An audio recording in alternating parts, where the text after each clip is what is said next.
Hello and welcome everybody. My name is Vivian Schiller. I'm the Executive Director of Aspen Digital, a program of the Aspen Institute. Our program's mission is to empower policymakers, civic organizations, companies, and the public to be responsible stewards of tech and the media. And that is very much related to what we're here to talk about today.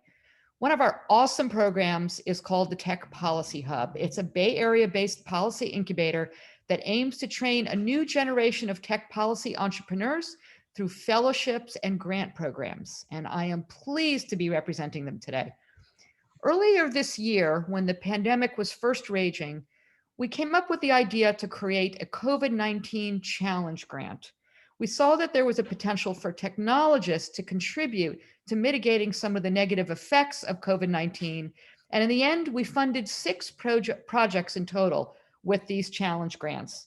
Today's webinar is to present the last 2 of those 6.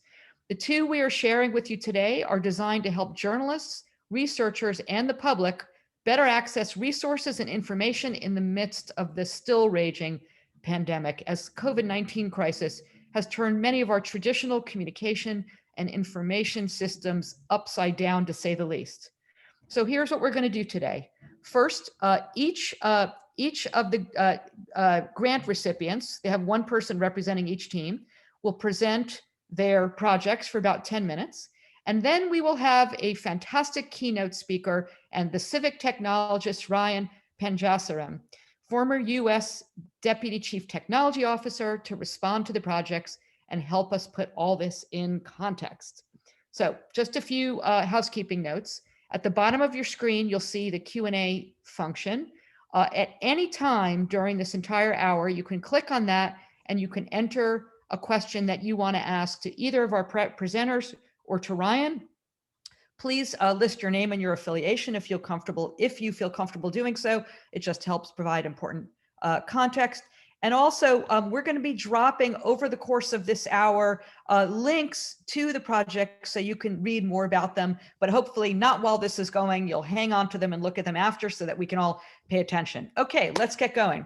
First up, Michael Morisy is the founder of MuckRock, a nonprofit collaborative news site that brings together journalists, researchers, activists, and regular citizens to request, analyze, and share government documents, making politics more transparent and democracies more informed. Michael's project is a crowdsourcing platform that lets journalists, researchers, and community organizers define data quests that divide up large information gathering and challenges. So, Michael, over to you. Thank you so much, Vivian. It's a real pleasure to be here, and we're so grateful for Aspen Tech's support. So over the past year, newsrooms around the country have had to quickly adapt to the changing information needs of our communities. And that's from monitoring local mask regulations to checking on when and how schools are reopening in person. This also comes at a time of continuing shrinking resources to actually do this work. To address this challenge at MuckRock, we've taken what we've learned from our previous crowdsourcing experiments to launch the COVID-19 DataCollector, which makes it easy for newsrooms, researchers, and community groups to quickly organize volunteers to divide and conquer large data gathering and analysis problems. As a little background, I'm the co-founder of the MuckRock Foundation, which builds open source tools for transparency, journalism, and civic engagement. That includes Document Cloud, OTranscribe, FOIA Machine, and MuckRock itself. Combined, our portfolio reaches about 80 million people each month, and we're proud to work with many of the largest, and maybe even more importantly, many of the smallest newsrooms and nonprofit groups in the country. Our tools are mostly focused on helping to obtain, analyze, and share vetted primary source materials with the public. MuckRock is our open platform that helps file public records requests, almost 90,000 to date, and then we share those results with the world, along with each step of the process. It's helped release over 6 million pages of documents. But being collaborative and community-driven has been essential to our DNA since we started. Anyone can use the MuckRock platform to submit requests and share them, and since the beginning, we've looked for ways to let people contribute in novel ways, whether by helping us track down agency contact information or catching typos in our story and site copy. That's not only helped us get more done with a small team, but also to build a broader, more diverse transparency community as we make it easier for other people to understand and feel invested in the power of public records. For reporters, Document Cloud has helped analyze the results of those requests, as well as other primary source material users upload. This platform is focused primarily on newsrooms, but we're experimenting with opening it up to more nonprofit, research, and academic organizations. It currently helps host over 100 million pages of vetted documents. Given our special place within the news ecosystem, we have a keen understanding of the challenges facing reporters and others who are tackling momentous challenges in keeping up with all of the information available. And this project idea came out of our discussions with newsrooms, as well as our long history in finding creative ways of broadening public engagement with trustworthy news. Virtually every newsroom in the country and over 30,000 reporters use at least one of our tools. And our goal with this project was to bring together this network of 3,000 newsrooms together with a crowdsourcing platform designed to harness civic interest in contributing to quality data on the COVID-19 crisis. And while we're continuing to invest in building and expanding it, the COVID-19 DataCollector is already helping to scale efforts to collect and analyze the information needed to inform policy, original reporting, and community responses to the evolving health and economic crisis facing our country. The platform starts by letting reporters use a drag and drop interface shown here to define the questions they want answered, including setting up specific fields to cover such items as date, drop-down selection, free-form text responses, and many other items. Questions are set up ad-lib style with template tags used to insert text that will change on a task-by-task basis. For example, you might upload a set of statements from different public officials and ask people to evaluate those statements based on set criteria. Or you can ask people to do some activity offsite, such as look for documents on different government web pages and then paste in the URL if they can find it. The journalist can then pair this form with one of MuckRock's existing data sets, including a database of every jurisdiction in the country and over 16,000 different government agencies, to have that question tasked out per entity. For example, you can have volunteers search for a copy of every school district's privacy policy, each state's latest executive orders, or the most recent social media posts regarding protests from every police department in the country. You can also upload any other spreadsheet file and use that as the basis for task creation as well, creating a very flexible system that's easy to get up and running to organize the groups of volunteers for a wide variety of tasks. The journalist then launches the project and promotes a link that lets volunteers contribute to each individual task. Volunteers can complete as few or as many submissions as they like, and the person running the project can ask that each piece of data be submitted multiple times by different volunteers to ensure that the information is accurate. That data, once submitted, is then available in a browsable, searchable web interface, downloadable as a spreadsheet, or accessible via an API, allowing other potential future integrations. We think that this approach will help even small newsrooms more easily tackle large, previously impossible stories that require lots of manual, methodical checking, but beyond the potential for tackling these new types of stories, we hope that this also spawns new approaches to working together with the communities that news organizations serve. Especially during the last few months, we've heard from many people that they just want to contribute meaningfully to their communities in a non-monetary way, but often are not sure how. So as we continue to build out the platform, we're really invested in finding ways to make it easy to follow up with volunteers and build strong feedback loops, ranging from messaging users to thank them for their contributions right within the tool, to building a sense of shared community around contributions. For example, recently we partnered with an academic program that had their students volunteer for a day, and we split them into two groups where each could track their collective progress towards a goal, as well as compare their progress against that other group. And it really helped jumpstart contributions towards that specific data gathering task. Going forward, we're really excited to continue building this out and refining the platform and giving it a future that goes beyond just COVID-19 related coverage to becoming an integral tool for newsrooms and other organizations looking to inform the public. We're particularly interested in finding ways to help it report on and engage underserved communities, such as including communities of color and those living in news deserts that no longer have primary source outlets focused on them. We've recently seen reporting that as trustworthy news sources disappear in communities around the country, fake news operations as well as veiled partisan sites are quickly filling the void. leaving communities less informed and more divided. Our hope is that we can help fill that gap and provide not only extra capacity to existing newsrooms, but genuine engagement that builds trust, support, and news literacy within these communities. We're really excited to share that we just got some new support to continue testing these approaches in Chicago with a number of independent newsrooms there, and we're hoping to bring our work to a community near you in the near future. We're going to continue building out not just the software, but our understanding of how this kind of crowdsourcing can help and how it can't.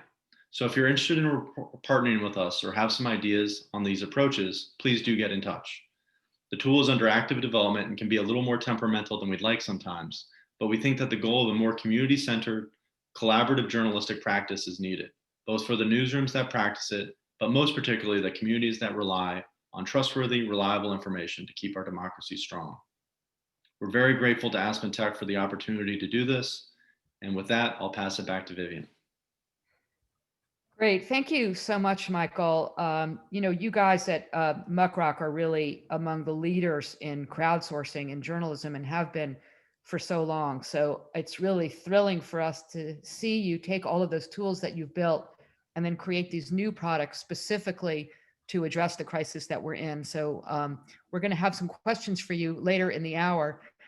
In the meantime, speaking of questions, just a reminder to everybody, if you have a question for any of our panelists, click on the Q&A box, type in your question, please add your name and your affiliation. And one more important thing, please say who your question is directed at, because when we look at it later, we want to make sure we know which project it's aimed at. Okay, thank you. So we are now going to go to switching gears a little bit, and we're going to go to our second challenge grantee, Brendan Lind.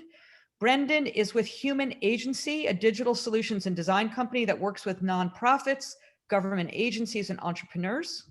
Brendan and his team at Human Agency are developing an interactive messaging service that can be integrated into platforms like Slack or SMS messaging to allow users to have COVID-19 screening questions answered. We've all experienced that in different parts of our life. And so the idea of having it integrated is just fantastic. And I can't wait to see your presentation. So over to you now, Brendan. Great. Thanks, Vivian. And thanks everybody for being here today. All right. So I'm Brendan Lind with Human Agency, and going to go through our project. What's the problem that we're trying to address? So the COVID-19 pandemic is a once in a lifetime crisis, as we're all aware, and it's affected millions of people, and in addition to that, generally inequitably. One of the challenges that people encounter is just finding access to good information.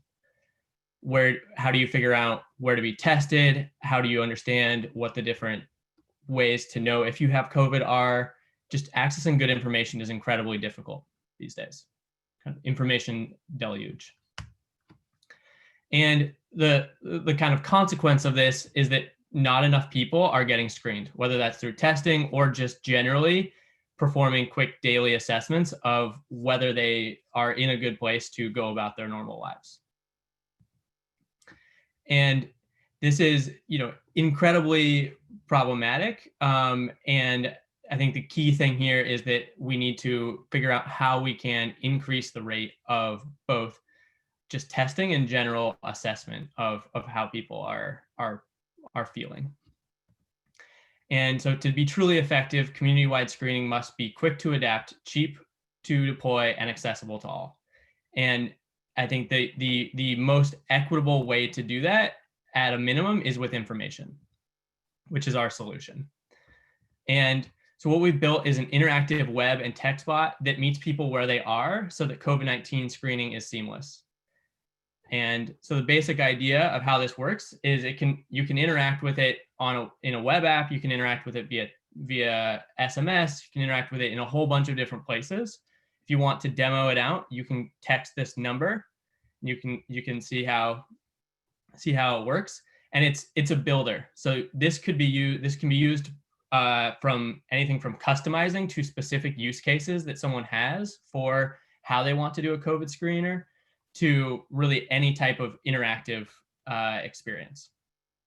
And then the idea is someone can text in and people can also text out. So if you're a government and you want to send out to everyone in the community, you can proactively send out the bot. And lots of us will get texts that will say, here's the information. If you're in New York City, I get a text all the time where they'll say, here's the information today for you to know. But there isn't a lot of interactive communication that's coming from government to help people navigate services other than just one-off pieces of information.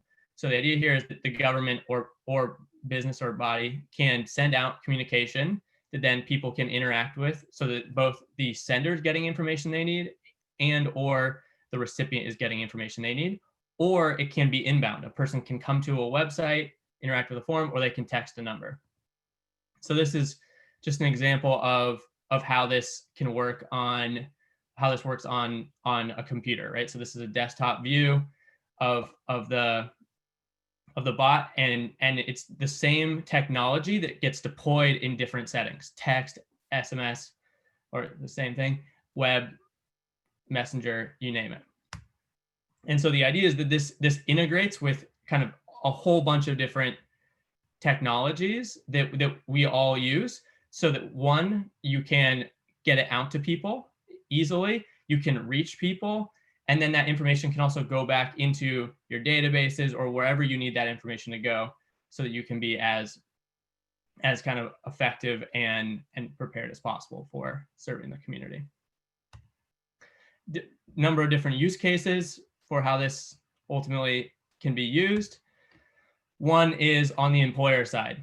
So ideally everyone we have daily testing and so forth, but that just isn't a reality, and it's also cost prohibitive. And so while people are encouraged not to go to work if they're not feeling well, the simplest thing to do is that helps step up the likelihood of successful containment is that employees actually need to go through a step-by-step process to really confirm that they're feeling all right on that given day. And so this is a use case we've been testing out with a couple different organizations. The next one is more community organization centric. And so this bot, in addition to existing on, as a full form on a website or a SMS, can also just be a widget that you can embed on a site and pop up. And so then an organization can make accessing COVID information very accessible. And as you can see here, you can kind of customize it. So not only does it need to be a COVID screener, you can also have information where someone's getting access to help, or they're able to give help and volunteer. And it can really be, you can build it to really make sure that you're helping someone navigate the information that they need and that they're providing you the support you're looking for. And I think another just cool thing on this is just how the idea here is really to make it easy for people to access information. And as kind of we see, people maybe in the past, they would go around and they would interact with people, and you get so much information through interacting with people. And what we're really trying to do here is to say, okay, people are on their phone, but maybe they don't go to a website. Maybe the best way to do is to text them. Maybe someone goes to a website, but they don't want to search. How do you make it as easy as possible for people to access the information they need? Next use case, local government. I hit on this a little bit earlier, but really, really big thing for local government is figuring out how do you effectively use technology to help people access resources. And in particular, accessing governmental resources is at kind of with less means is difficult. And in the past, you could go to a government agency or office and go in and there's at least some access to support. It's become harder to even go in person anywhere. And so accessing government resources is really challenging. And so our hope here is to make it easier for government, where there's actually government provides just such an incredible number of support resources for our community, but how do we make it easier for people to actually access those resources? So that's the idea of the partnership on the government side. And next steps of kind of where we're at. So we built out this technology. We're making improvements every week. An example of just one of those is just even today, if you text, it'll say respond with A, B, or C. In 2 days, when you text, it'll all be natural language. So we're continuing to make improvements, recruiting early adapters in local government, organizations, and employers. We are then, and if you're one of those, reach out to us, let us know. And then as we move forward, kind of working on building awareness with those different use cases. We've secured a couple short codes. So in addition, creating kind of centralized short codes people can text with to get this information without needing to text long codes. And then taking learnings from this process with different partners to improve the technology at large. And as I said, we're human agency, really appreciate the opportunity to work with Aspen and work on this project and try to do meaningful work. And we'll love to hear from anybody. And thank you. Back to you. Yeah, thank you so much, Brendan. I've got a lot of questions for you. I'm sure our participants do as well. But this is such a smart and needed idea that's, you know, the way that people are collecting information is all over the map. And I'm sure for a lot of organizations, particularly small ones, it's hard for them to figure out how to do something like this. And if you can make it simple and turnkey, that's fantastic. So both of these projects, as you can see, are still in their initial stages. It's going to be really exciting to see the next iterations over the next couple of months. But what I love about both of them is how we're using technology, simple technology, or technology made simple to users, I should say, to connect individuals to the resources they need, whether it's consumers, journalists who are ultimately informing consumers. So really, really encourage everybody to check out their projects on the website. We've linked to them in the chat, and we're going to continue to follow their teams and update all of you as they're being developed. Reminder that we are going to come to your questions. So please drop your questions in the Q&A. List your question, list your name and your affiliation and who your question is for. So please get those ready, drop them in any time. We'll come to them later. But I am really excited now to introduce our keynote speaker. Ryan Panchadsaram is a civic technology leader, currently an advisor to the chairman of the venture firm Kleiner Perkins. Ryan was formerly Deputy Chief Technology Officer of the United States, where he helped federal government agencies deliver services in a more effective, design-centric, and data-driven way. So really excited to have Ryan share some of his thoughts on what's been presented this morning and to put that in the broader context. So Ryan, over to you. Thank you, Vivian. I think you said it best. Like these tools that both Michael from MuckRock and Brendan from Human Agency showed off are things that can absolutely help with this response to COVID.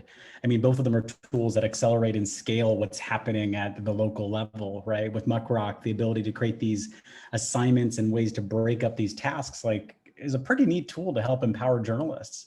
I think for this crisis, journalists have been leading the way in uncovering data that's been, pushed in corners, hidden, or needed to be clarified and cleaned up. And so I'm a big fan of that tool. And then Brendan with Human Agency sharing different ways for agencies and local governments to take advantage of, data collection in structured ways, right? To tackle tasks that they want to tackle. I think that's kind of the big theme in this is how do we build more tools and technologies to assist the local response? And how do we almost get out of the way of the people that are doing the really hard work and give them tools to just accelerate that? And so with about maybe 10 or 12 minutes, I wanted to take us on a little journey on this topic of civic tech, and more specifically, civic tech and open data, and how it fits in with the pandemic response. Let me share my screen.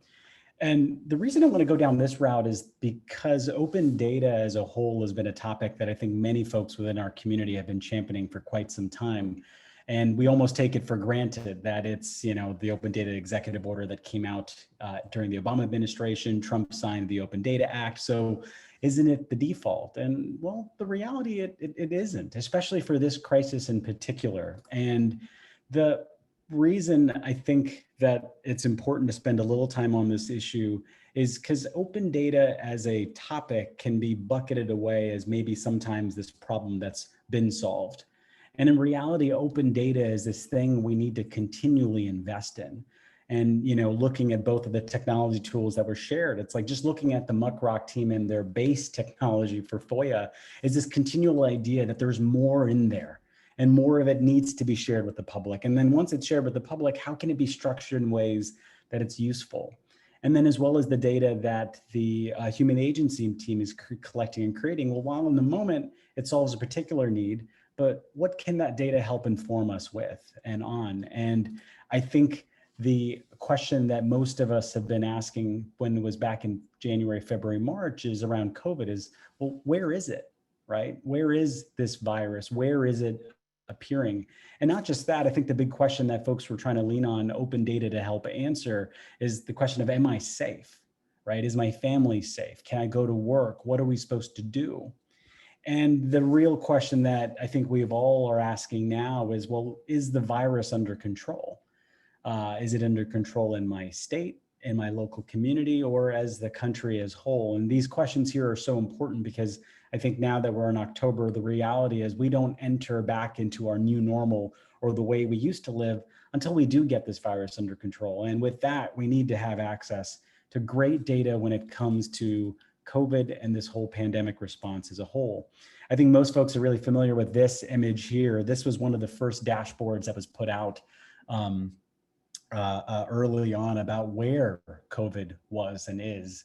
And it was a global map. And I think this map gets something on the order of billions of views a month. And the energy and attention here was channeled by a few people. I think that's going to be my consistent theme and trend here, is that a group of very passionate people in places with the tools around them have been able to really help guide us and a country through this response. And this team here at Johns Hopkins has not only continued on their original charge, right, shipping just this one version of a map, but you can go to their website and actually get even more information at the state level and testing and vaccines and regions. But this was the first. And so I'm kind of taking us back in time when we go back to February, March. I think we all were very familiar with this. In the March timeframe too, I think a big question, if we remember then, was, well, how is testing going, right? We know this virus is around, but how are we doing on testing in the United States? I'm hearing from the national level that we've got thousands and thousands of tests and millions on the way, but a journalist named Alexis Madrigal and Robinson Mayer were digging into this, and the reality was, well, there was no place to find that information out. And so what these two did was they actually went to each state website to see what was being reported. They even went to the national body of public health laboratories and said, well, where is this information going to be? And is the CDC going to report it? And you can see the timestamp from March 3rd. The CDC said, no, we're not going to share anything on this, but go to the state labs, right? Go to the states, they're responsible for this. And so, well, that's what they did. Together with Jeff Hammerbacher and Alexis Madrigal and a group of volunteers, they created a project called the COVID Tracking Project. And it started with a Google Sheet. And this Google spreadsheet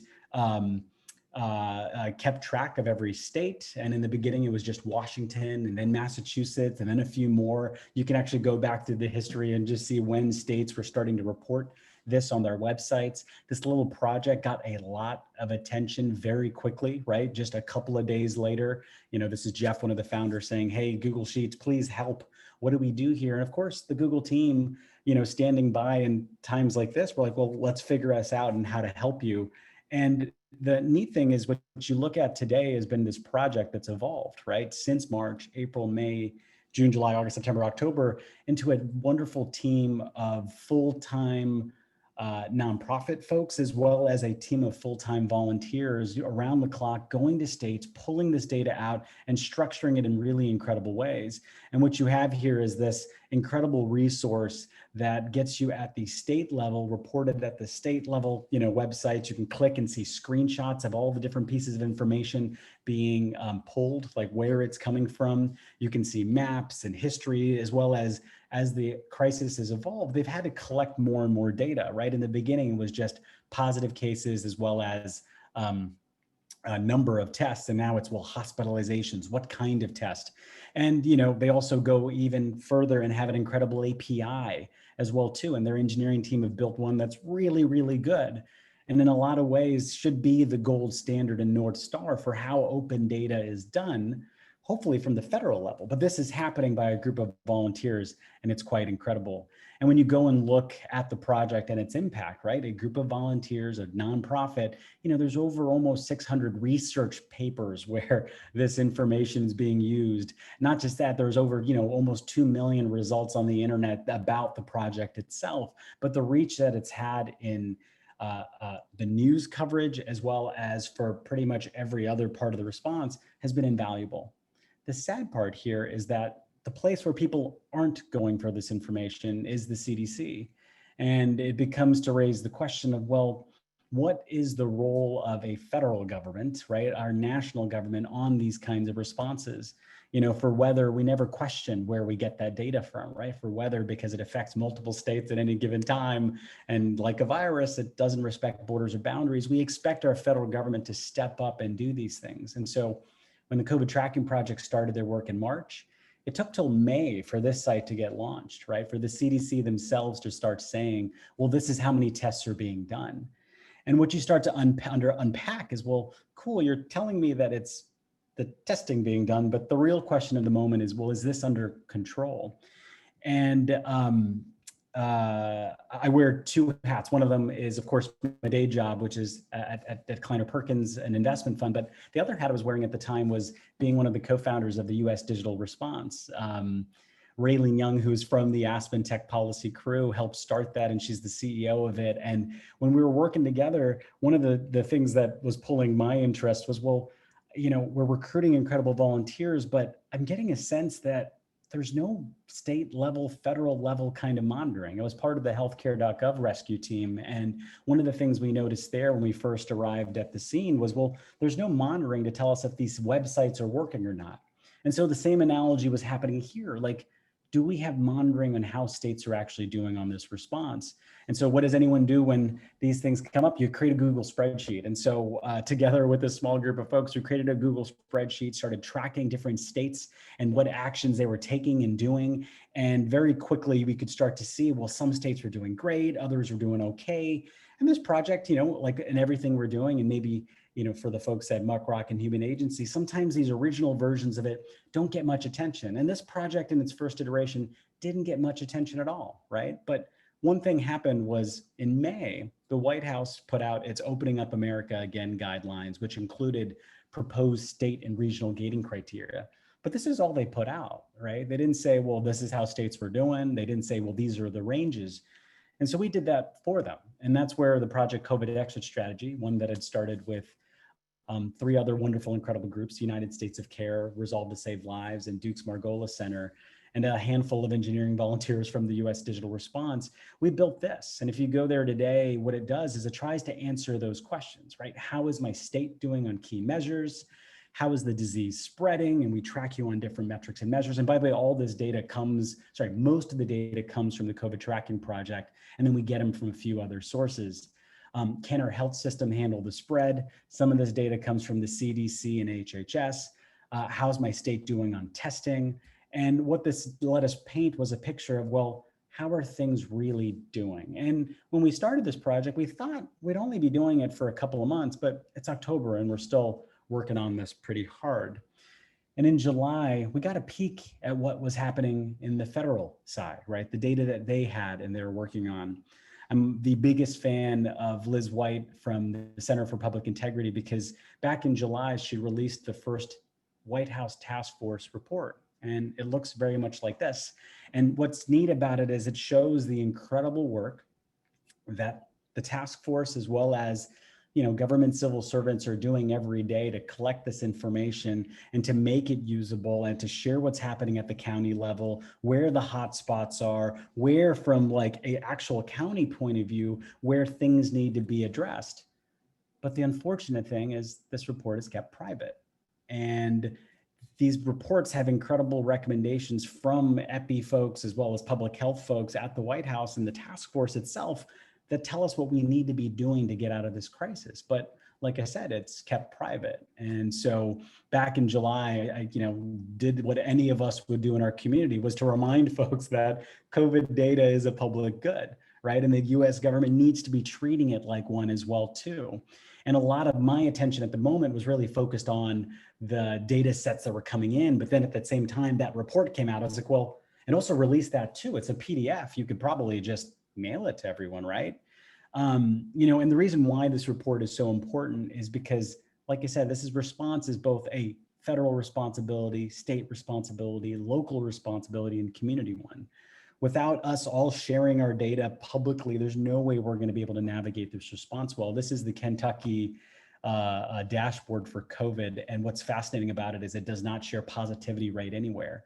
I have a screenshot from this from a few months ago. This is actually from just yesterday, and they still don't show this data on their main dashboard. And you need that number to help guide if you want to reopen schools or anything. And well, what do you know? That data is in that White House task force report, right? It's sitting there right there. That's positivity levels within each county.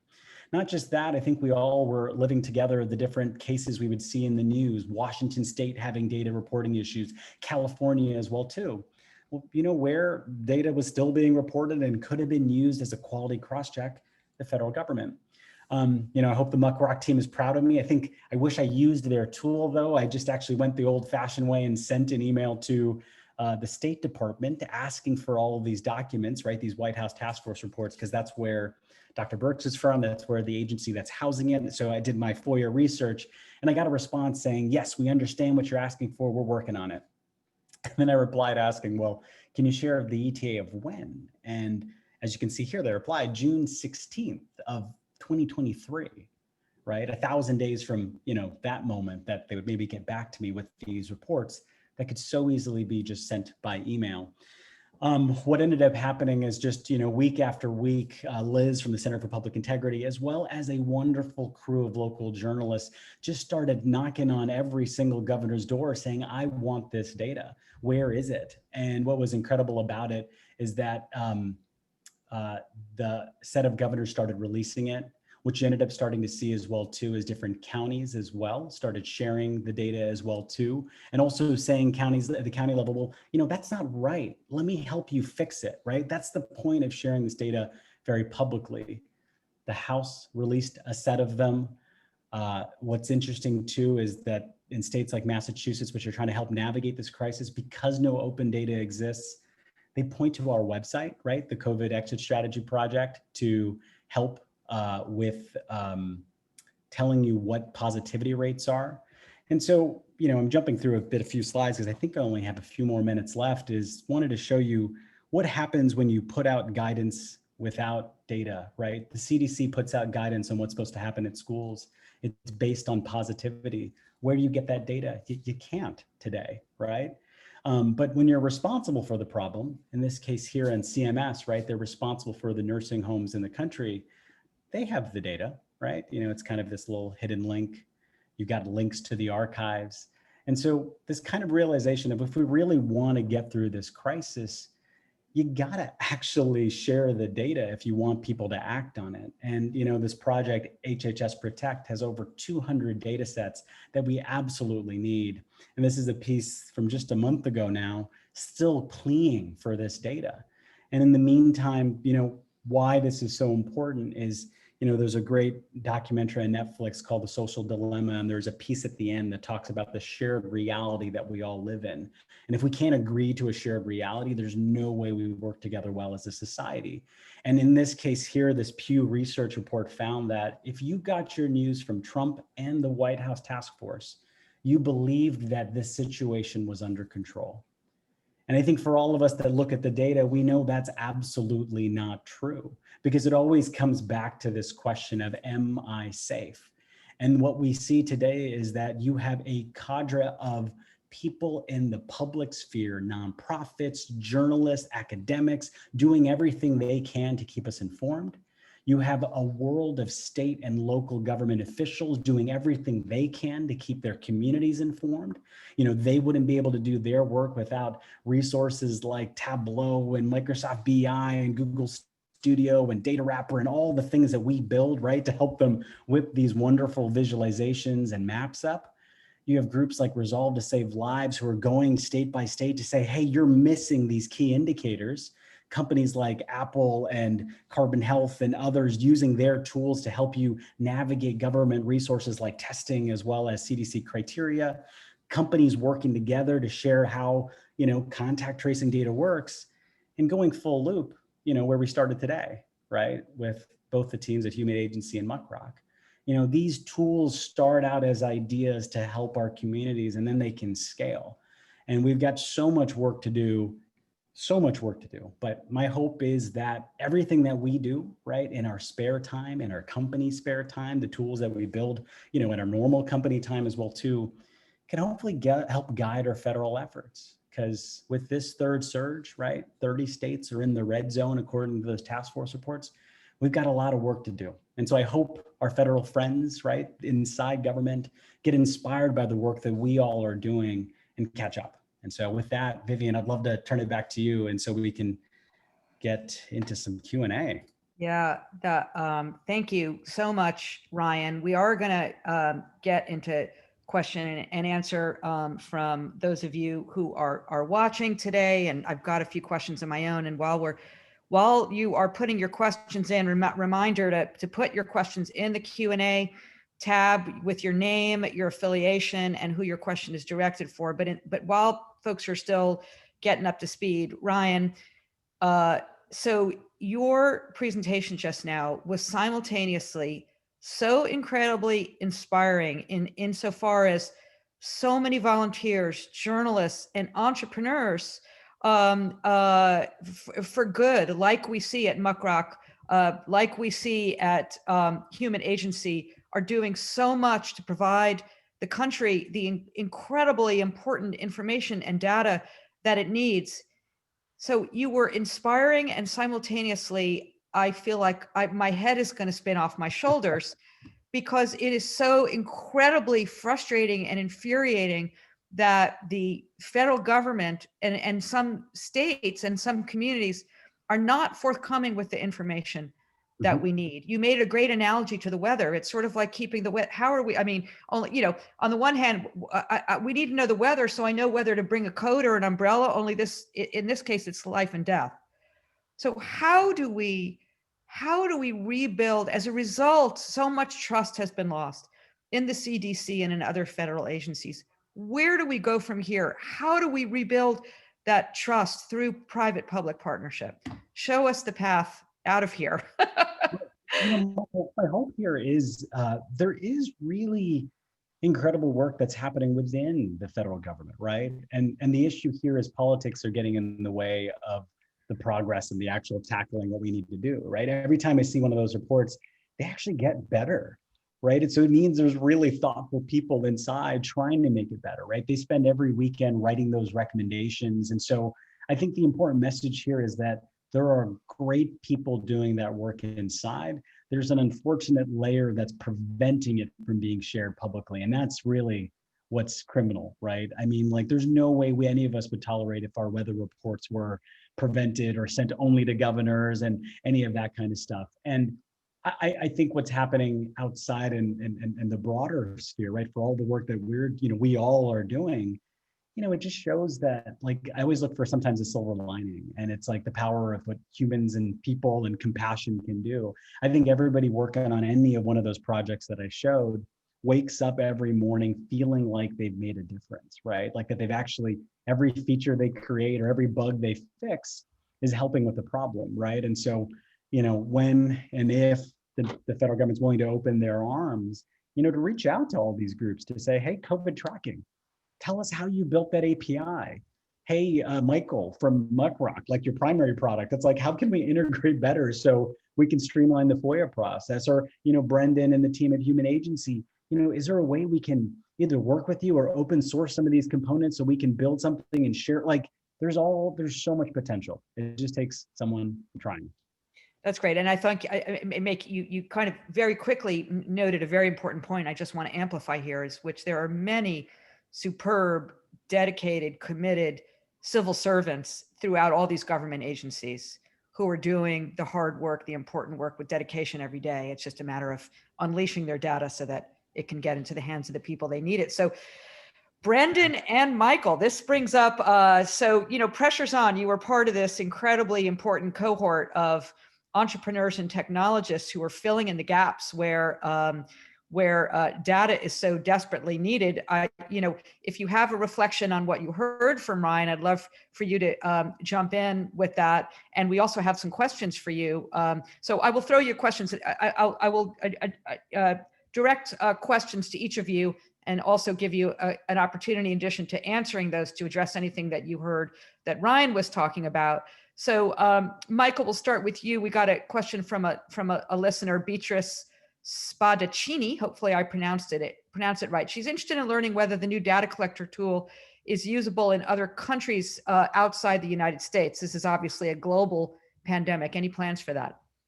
Yeah, so it's currently English only, but it is we can set it up to run in any country, right? So it's not restricted to just US jurisdictions.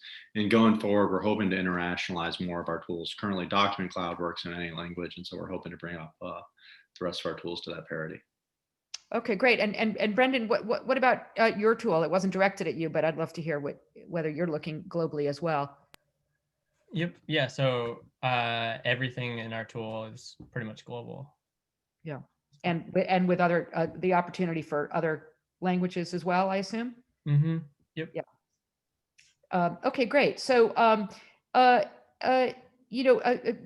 Michael, back to you with another question from an anonymous listener who points out that COVID data sets are time sensitive. The national and local situations are evolving rapidly daily, honestly.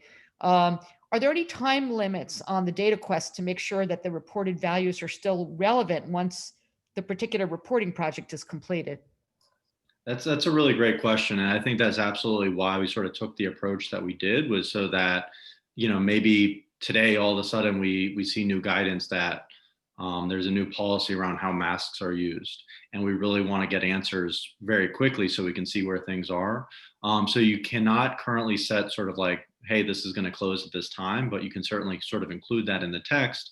And our goal is that sort of we can support projects where it says, hey, we want this updated every week. Here's this week's quest, here's next week's quest, and sort of set it up like that so you can do ongoing engagement. So we're really interested in sort of figuring out how do we best help with time-sensitive data gathering techniques, because we think that's where this could really shine. Right. Plus, I assume since your product is really for journalists and others who are reporting information, that it's incumbent on them also to make clear what time period a particular data set is related to. Absolutely. And I think one of the things we've been really inspired by is all the news organizations that are going out doing really intensive gathering with just one or two reporters and saying, okay, here's each state's policy on issue X. But then they can't keep that updated every single week. And so we don't really have a sense of when those goalposts are shifting. And so I think being able to kind of tackle problems like that is really what we're interested in doing. Yeah. Brendan, question back to you. Talk to us about privacy considerations. I understand this is a tool that you are, making available on an enterprise level for those who want to collect data, whether it's from customers or their employees or what have you. How can individuals who are responding to the queries via whatever platform, Slack, SMS, what have you, be confident about where their data is going? Yeah, it's a great question. I think part of that comes to really, and this isn't like a great answer, but it's just that you have to essentially provide your data to a trusted party to some degree, right? Like if you have, our users are going to be, governments or, civic organizations. And I think there's all kinds of concerns of, okay, how does that data safely get to those entities? How do those organizations handle that data just from a data security perspective? And then also, who do they make that data available to? And I would say we don't really control all of that. From a technological perspective, we can make it so that depending on the partner, that the data is like HIPAA protected. So we can do HIPAA protections on our end, we can store the data in like a HIPAA database. So we can take different actions, but also a lot of it comes down to who's ultimately using that information. Yeah.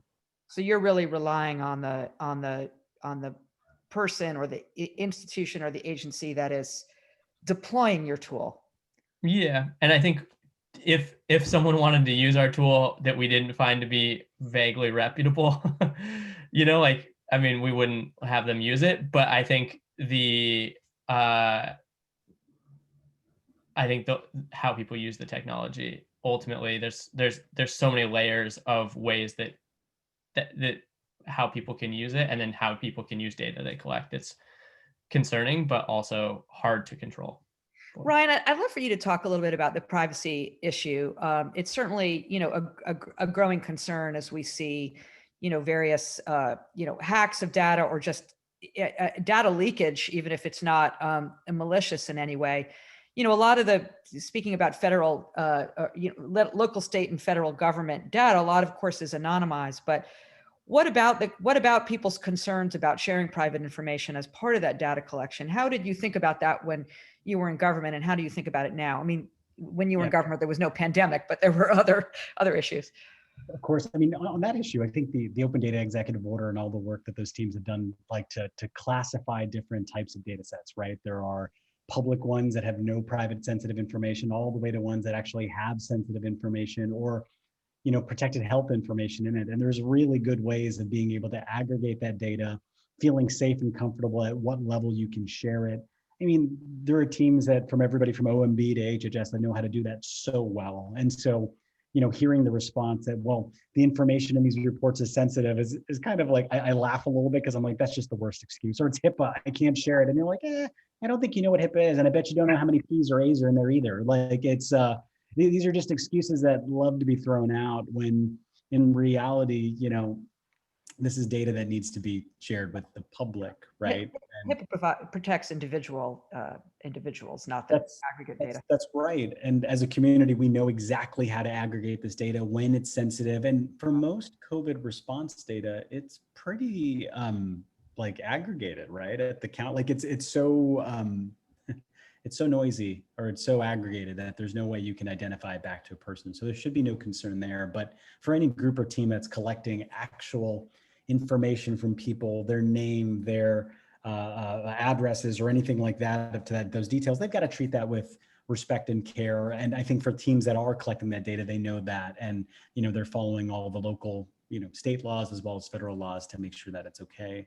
And Brendan, I'm sure that's something that you're focusing on as you develop your product, because as I'm sure even if there's a leakage at all, could undermine everybody's data collection effort. So I'm glad to hear you're going to be mindful of that. Ryan, there was another question. We keep talking about open data, and this question, next question is good because I think not everybody understands what that means. The question is, when you say open data, does that mean that the federal government cannot block this open access? Was there not, again, this is the question, was there not an attempt by the federal government recently to force states not to send data on COVID to CDC or other federal agencies? Of course, you touched on this a bit in your presentation, but explain what open data means precisely. So open data precisely means a data set that the government has that they're making available publicly. And so if the federal government's collecting data, whether it be weather data or COVID data, it becomes open when they release it to the public. And it can be as simple as a PDF, a CSV, or an API, and it's up to them. And this next part of your question, Beatrice, is really important, which is, was there not an attempt by the federal government to force states to report? And you're right, yes, there was and is a current attempt by the federal government to increase the reporting rate from hospitals, because it's true. But a lot of hospitals don't report every week as frequently as the federal government needs to keep their data set up to date. And so they're doing lots of work to make sure that the data they're collecting in HHS Protect is really good. But the problem is that data is being collected and only shared within the government in some ways, produced for these task force reports, but it's not being shared publicly. So it's not open data yet. The sad part about the stuff that, even within the government, we have folks that come to COVID exit strategy that come from .gov addresses just to help them guide their reopening efforts. They should be looking at the task force reports, right? But they don't get access to them. And so that's the kind of weird that's why this problem is so weird. I think for all of us, we would expect this data to be made public and open. And it's weird that it hasn't, Vivian. That's the part. It's been so many days and it still hasn't. Right, right. Well, again, in the meantime, thank goodness for all of the citizens and entrepreneurs and academics and researchers and private industry that are jumping in to try to fill that void. There's a question from Natalie Ward at the Beek Center at Georgetown. I'll give this one over to you, Michael. As state governments begin to realize the value of the data they collect, store, and manage, she asks, how can that data be leveraged as a strategic asset to formulate public policy at the state level? So that's the question. And I would say, I would sort of, frame it a little bit for you as, this is a valuable asset beyond just journalists. And do you have queries, or do you have relationships at the local or state level whereby the data that crowdsourced data you collect also can be useful to those agencies and state and local government? Yeah, I mean, I think to answer that, following up on what Ryan said, I think it's open data doesn't just benefit the public. It doesn't just benefit public trust. It also benefits government, right? Because I think it's so often people within large organizations, public or private, if you can't Google it, then if it's only on your intranet, even if you technically have access to it, it's really, really hard to find it. And that's true kind of universally these days. And I think it's particularly true that when government opens up its own data, it's also just benefiting folks working on these issues. And I think that's true with our data as well. We're really interested in sort of making as many of our data results public as possible. And, we've been involved with some of the Code for America brigades who are interested in sort of tackling certain data problems. So right now our tool is mostly geared at journalists, but we're really sort of figuring out what can we do to build strong information ecosystems, no matter who's convening them. Yeah, that's great. So we are running out of time. So I'm going to just do a quick lightning round with all of you. The last question is the way we close out all of the Hub webinars. So the question is, what is the bumper sticker phrase? Doesn't have to literally fit on a bumper sticker, but short, that you want folks to take away? What do you most want people to have learned from everything that we've talked about today? And I'll go down the list and start with you, Michael. Crowdsourcing and informed democracy. Ooh, you were ready for that one. Excellent. Brendan? COVID entrepreneurialism, civic entrepreneurialism is happening. And Ryan? Oh, this is a big bumper sticker. Yeah, go ahead. Go for it. No, it's really, open data is the only cure we have for any global crisis we're going to face. Pandemics, climate change, any of these parts and puzzle pieces. So more open data. That's great. I sense a theme. So this was really fabulous. And it's just so inspiring to see the kind of, see all of you and so many people around the country and around the world sort of step up to together to try to solve for the data gap, to solve for information, to solve for new technologies that can help us endure this global pandemic, which sadly is not going away anytime soon. So I want to thank, before we close, those that made this COVID Challenge grants and these programs possible: the Ford Foundation, the Omidyar Network, and also the teams, members of the team that allowed this to happen. Our program coordinator, Meha, our director, Betsy, who's currently on maternity leave, Deputy Director, Mai, the team at Aspen Digital and Aspen Institute, including Sevilla, Karner, the Aspen AV team, and our COVID-19 grantees, Michael, Brendan, and our keynote, Ryan, and of course, Javier from our tech team. Sorry, did not want to leave you out. So this is the last of our COVID-19 Challenge Grant series this year. We're really proud of the work that's been done through these 6 projects. We encourage you to check them all out on our website, which we are posting been posted in the comments section. And we hope you will join us for webinars in the future and keep fighting the good fight. Thank you for joining us, everybody. Bye-bye.